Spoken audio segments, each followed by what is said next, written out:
Build yourself brick by brick. What's going on, everybody? Kind of a weird title today. Don't get demotivated. In English, it's probably a double negative. Doesn't quite make grammatical sense. But for my English and physics crowd out there, a double negative, usually makes a positive. So that's the angle I'm going to spin this on. It's going to be a positive video, which it will be. So, point of the video today is not to motivate you. Otherwise, I would have wrote get motivated. It is to kind of look out for pitfalls of demotivation and avoid them. If we think of motivation as a cure for demotivation, I've always said the best way to cure an illness is to never get one, to never get the illness in the first place. I've said that about muscular imbalances. The best way to cure a muscular imbalance is to never get one. Lift properly, all that stuff. So, how do we not get demotivated when it comes to weightlifting? Let's start.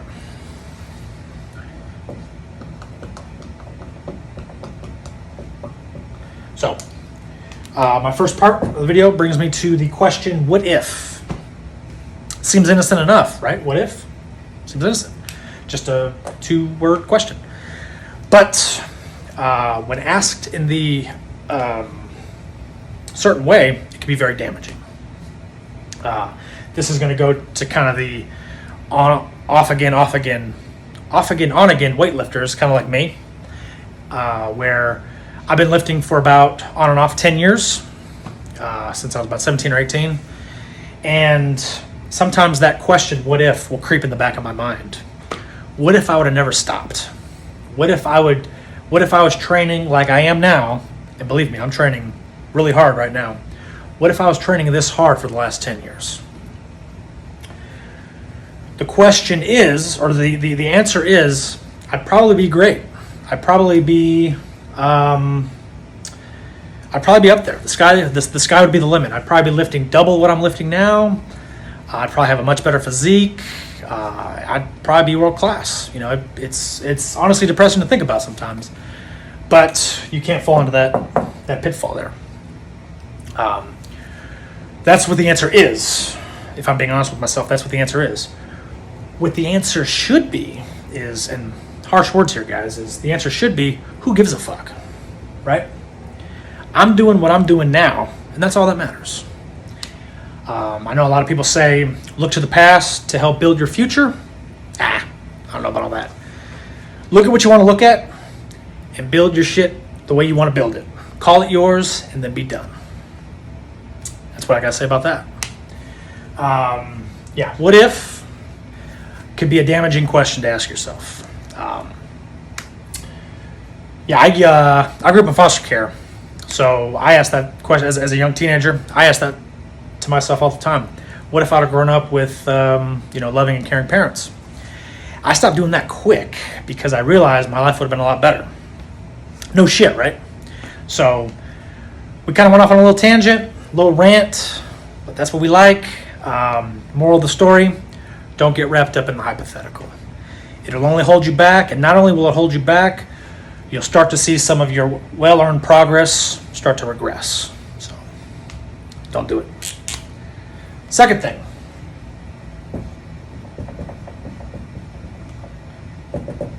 Elite.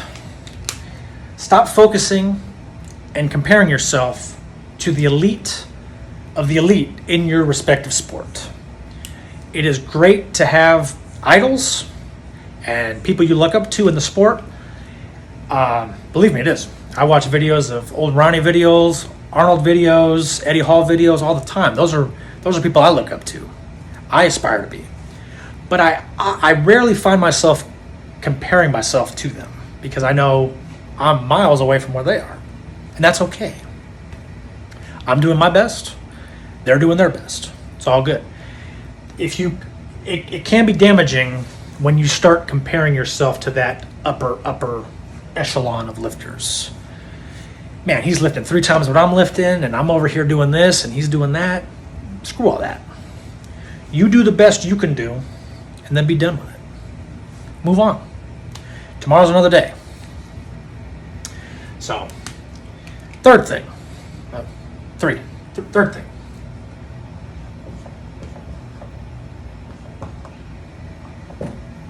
PRs.